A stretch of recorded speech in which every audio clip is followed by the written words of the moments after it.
Hello everyone, welcome back to my channel, that is Jia Shanky Medical Education. This is your friend Jia and today's topic is hematology cell counter. But before starting this video, I am requesting from all of you that please do subscribe my channel, that is Jia Shanky Medical Education. चलिए आइए video को शुरू करते हैं। जो आज का हमारा टॉपिक है उसका नाम है हेमाटोलॉजी सेल काउंटर। ये कुछ इस तरीके का दिखता है एंड थोड़ी सी इसके बारे में जानकारी लें। जब माइक्रोस्कोपिक स्टडी की जाती थी टीएलसी को देखने के लिए, डीएलसी को देखने के लिए, ब्लड है उसके अंदर जो सेल्स है जैसे कि आरबीसी, डब्ल्यूबीसी, प्लेटलेट, इनकी काउंटिंग के लिए माइक्रोस्कोपिक स्टडी की जाती थी। वो आज भी की जाती है, बट वो जो मेथड है वो बहुत टाइम कंज्यूमिंग मेथड है।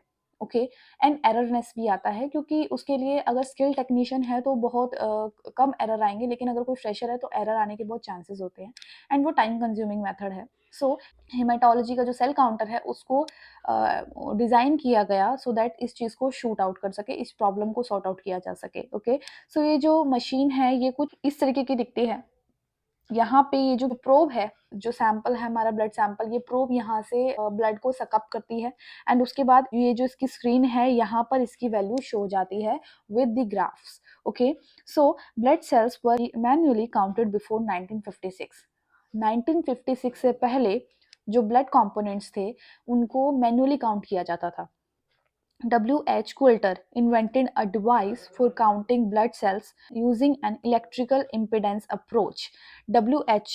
Quilter नाम के एक साइंटिस्ट थे जिन्होंने एक मशीन को इन्वेंट किया, ठीक है, जो कि ब्लड सेल को काउंट करती थी और उसका जो प्रिंसिपल था इलेक्ट्रिकल इम्पिडेंस प्रिंसिपल था उसका, as known as operator impedance, और उसको ऑपरेटर इम्पिडेंस के नाम से बताया गया। कब किया? 1956 में किया। This became known as Coulter technique, और इस टेक्निक को क्या बोल दिया गया? क्वाल्टर टेक्निक के नाम से जाना गया क्योंकि इनका सरनेम क्वाल्टर था। After that this breakthrough made blood counts more accessible and quicker. उसके बाद ब्लड काउंट बहुत ज़्यादा एक्सेसिबल हो गया था एंड क्विकर हो गया था, मतलब उसको करना बहुत ईजी हो गया था। ओनली आरबीसीज एंड डब्ल्यूबीसीज, haemoglobin, platelets and reticulocytes are counted और क्वांटिफाइड इन दिस इक्विपमेंट्स। इसमें हम आरबीसीज को देख सकते हैं, डब्ल्यूबीसीज, हीमोग्लोबिन, प्लेटलेट, रेटिकुलोसाइट काउंट, इन सभी चीज़ों को हम मेजर कर सकते हैं with the help of cell counter. Then RBC count and haemoglobin findings are used to calculate haematocrit, red cell index and other variables. जब हम आरबीसी काउंट करते हैं, हीमोग्लोबिन काउंट करते हैं, हीमोग्लोबिन फाइंडिंग करते हैं, उससे हमें हीमाटोक्रिट की भी वैल्यू पता लगती है, रेड सेल इंडेक्स की भी वैल्यू पता लगती है, जैसे MCV, MCHC, MCH, okay, and other variables को भी देखने में इससे हमें हेल्प होती है। Haematology analysers count and categorise blood cells to diagnose and track illness in the body. Haematology analyser से हम ब्लड सेल की काउंटिंग कर सकते हैं एंड बॉडी में, अब क्योंकि ब्लड सेल की काउंटिंग हम कर सकते हैं, उनकी काउंटिंग अगर वेरिएट करती है नॉर्मल रेंज से तो हमें ये भी पता लगेगा कि बॉडी के अंदर इलनेस है भी या नहीं है। An automated blood cell counter और hematology analyzer is a machine, ये एक मशीन है that automatically counts, जो कि ऑटोमेटिकली ब्लड सेल को काउंट करती है फ्रॉम द गिवन सैंपल। जो भी हम सैंपल उसे देंगे उसमें से सेल को ऑटोमेटिकली काउंट करेगी, ठीक है, एंड डिस्प्ले करेगी उसको डिस्प्ले मशीन पे as an result. To proceed with the WBC testing, this cell counter can be of two type. इसके WBC testing, white blood testing के अकॉर्डिंगली ये सेल काउंटर दो टाइप में डिवाइड किया गया है। एक है 3 पार्ट, एक है 5 part. Okay, 3 part and 5 part में डिफरेंस ही WBC की जब हम काउंटिंग करते हैं वहां पर आता है। आरबीसी काउंटिंग में इसमें ज़्यादा कोई खास फर्क नहीं आता है। 3 part differential has been design for routine blood testing. 3 part को सबसे पहले बनाया गया था रूटीन ब्लड टेस्टिंग के लिए, इसको बनाया गया था।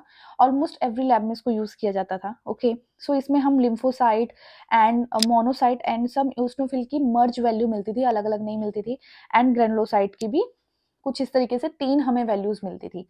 And on the other hand दूसरी तरफ 5 पार्ट डिफरेंशियल काउंट को डिजाइन किया गया जिससे हम कैंसर सेल को देख सकते थे, एक्यूट एलर्जीज के लिए देख सकते थे, ठीक है, बिग क्लिनिकल्स, बिग हॉस्पिटल्स के अंदर इसको यूज किया जाने लगा। 5 पार्ट में हम लिम्फोसाइट को अलग से देख सकते हैं, मोनोसाइट्स को देख सकते हैं, यूस्नोफिल्स को देख सकते हैं, न्यूट्रोफिल्स को देख सकते हैं, बेसोफिल्स को देख सकते हैं।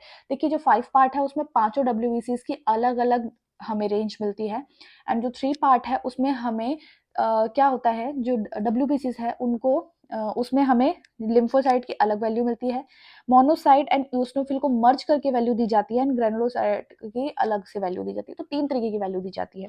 This test is almost double the cost of 3 part, and जो 5 पार्ट था वो 3 पार्ट का जो एनालाइजर जिस कॉस्ट में आ जाता था उसका डबल रेट में वो पड़ता था. So now let us talk about the principle behind the hematology analyzer. So the core principle behind the automatic blood cell counter is its traditional calculation method of electrical impedance. ज़्यादातर जो main use किया जाता है वो electrical impedance वाला use किया जाता है. ओके, सो इसमें क्या है, in this the entire blood sample is passed through the area between two electrodes. देखिए इलेक्ट्रिकल इम्पिडेंस वाला ये है, एंड देखिए यहाँ पे 2 इलेक्ट्रोड्स हैं, एंड यहाँ से क्या होता है, जो भी ब्लड सैंपल है इनके पास से पास आउट किया जाता है. ओके, उसके बाद with every cell that passes through this operator, and ये ऑपरेटर है, ये आप देख सकते हो कहाँ पे जा रहा है. सो ये ऑपरेटर है. The impedance vary depending on the volume of cell. अब यहाँ से सेल जा रहा है तो जो इम्पिडेंस आएगा वो वेरी करेगा सेल के वॉल्यूम के ऊपर. सेल का वॉल्यूम कितना है, कितना बड़ा साइज है, कितनी ग्रैनुलरिटी है उसके अंदर, उसके ऊपर. This is how cells are counted, और इस हिसाब से सेल को काउंट किया जाता है एंड उसकी रिस्पेक्टिव वॉल्यूम बताई जाती है कि इतनी उसकी वॉल्यूम है. The electrical impedance method can be utilized to calculate CBC. Electrical impedance से हम CBC को काउंट करते हैं. 3 पार्ट डिफरेंशियल में इसको यूज किया जाता है.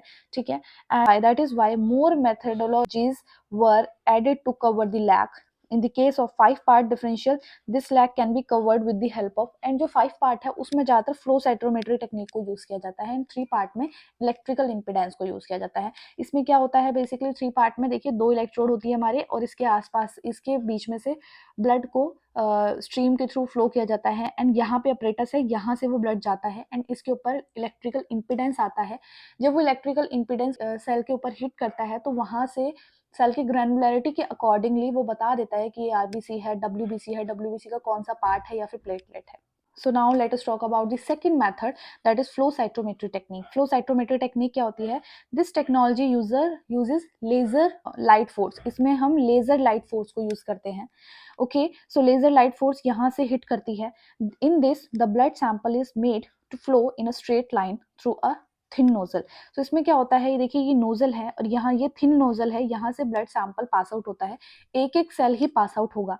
ठीक है, when the blood cell fall into the path of laser light, जैसे ही ब्लड यहाँ पे देखिए जब जैसे ही ब्लड का सेल लेजर के पास आया, ठीक, which scatter the light in various direction, and ये जो लाइट है ये स्कैटर्ड होगी सेल के को हिट करने के बाद उसकी ग्रैनुलैरिटी के अकॉर्डिंगली, या तो फॉरवर्ड होगी या फिर वो साइड स्कैटरिंग कर सकती है. ठीक है, उसके बाद to work out the calculation, उसके बाद कैलकुलेशन होती है, एंड 3 डायरेक्शन की लाइट स्कैटरिंग होती है. इसमें देखिए फॉरवर्ड होती है, अगर फॉरवर्ड होगी तो वो क्या बताएगी, this gives the information related about blood की वॉल्यूम. जब लाइट फॉरवर्ड स्मॉल डायरेक्शन में जाएगी तब ये बताएगी सेल की वॉल्यूम. अगर फॉरवर्ड डायरेक्शन है लेकिन वो लार्ज लाइट जा रही है तो वो ये बताएगी सेल की कॉम्प्लेक्सिटी कितनी है. ठीक है, उसकी कॉम्प्लेक्सिटी के अंदर की इंफॉर्मेशन देगी. एंड जब साइड स्कैटरिंग होगी सो वो ग्रैनुलैरिटी के अकॉर्डिंग सेल की जो ग्रैनुलैरिटी है उसका बताएगी कि उसके अंदर ग्रैनुल्स कितने हैं. ठीक है, this through this one can find the exact measurement of each of the 5 cells. ठीक है, इस तीनों लाइट स्कैटरिंग के अकॉर्डिंगली पता लगता है कि 5 डब्ल्यूबीसी में से कौन सा ये वाला कौन सा लिम्फोसाइट है, कौन सा न्यूट्रोफिल है, उनकी अलग अलग वैल्यू हमें मिल जाती है. ये है हमारे 2 मेन इंपॉर्टेंट प्रिंसिपल जो कि हमारे ऑटोमेटिक ब्लड सेल काउंटर के ऊपर अप्लाई किए गए हैं. जो 3 पार्ट है उसके ऊपर है इलेक्ट्रिकल इम्पिडेंस, एंड जो 5 पार्ट है उसमें है flow cytometry.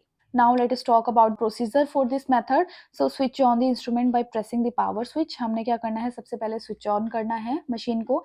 Pipette 10 microlitre of cell suspension, जो सेल सस्पेंशन है उसका 10 माइक्रोलीटर जो है सैंपल वो प्रोब के थ्रू अंदर सकअप होगा. एंड देखिए हमने स्विच ऑन करना है मशीन को, उसके बाद जो प्रोब है वहाँ पे हमें सैंपल को सकअप करवाना है. उसमें 10 माइक्रोलीटर जो सैंपल है वो सकअप होता है. ठीक है, और उसके बाद क्या होता है, जो सेल काउंटिंग है वो ऑटोमेटिकली इनिशिएट हो जाएगी, एंड उसके बाद रिजल्ट ऑटोमेटिकली जो सेल काउंटर का डिस्प्ले है वहाँ पे अपीयर हो जाता है. यूज करने के बाद मशीन को स्विच ऑफ कर दें. So let us talk about the advantages for this method. It provides accurate and reliable results. इससे हमें accurate and reliable results मिलते हैं और बहुत कम टाइम में मिलते हैं. It significantly reduce the requirement of the workplace and cell count variation. इसमें क्या होता है, जो workplace है वो भी एरिया कम लगता है, एंड सेल काउंट का जो वेरिएंस है वो भी कम हो जाता है, मतलब एरर लेस नहीं आती है. इट इज़ मोर एफिशिएंट, ये बहुत ज़्यादा एफिशिएंट है and cost effective than the manual count method. And manual count method थोड़ा सा महंगा पड़ता था इसके comparatively. Unlike the manual method it does not require and many replicate counts. इस जैसे मैनुअल मेथड में 2-3 बार हमें करना पड़ता था, रिपीट करना पड़ता था, लेकिन इसमें ऐसा कुछ करने की ज़रूरत नहीं है। सो अगर एंड में बात की जाए, सो जो सेल काउंटर है उसने जो ये डब्ल्यू है, जो हमारा CBC काउंटिंग है, कंप्लीट ब्लड काउंट जो प्रोफाइल है उसको बहुत ही ज़्यादा इजी बना दिया है। सो ये इसका बहुत बड़ा एडवांटेज है। So guys, that was it for this video. If you like this video, understood this video, then please do subscribe my channel, that is Jia Shanki Medical Education, and share this video, and please do support women empowerment. Thank you very much.